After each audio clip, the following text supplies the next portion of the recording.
जनाबे वाली कि जो है ना असं तो दसी दिहाड़ा डेट फिक्सिंग सी वो मौके देख लो माशाल्लाह प्यारा जा बीबी सुभान अल्लाह।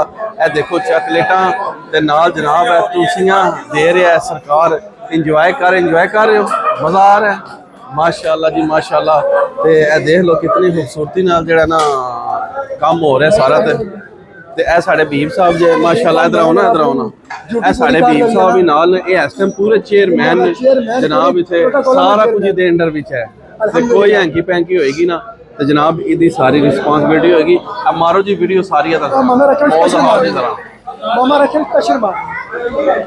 माशाल्लाह जी सब इंजॉयमेंट हो रहा है सब जड़ा जे लंगर पानी खा रहे हैं चिल आउट हो रहे हैं सरकार।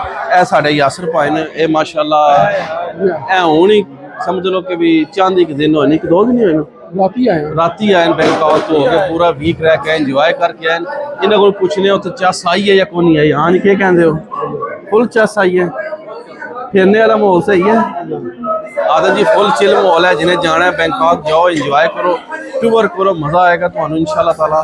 ते बाकी वीडियो वायरल करो ते लव यू।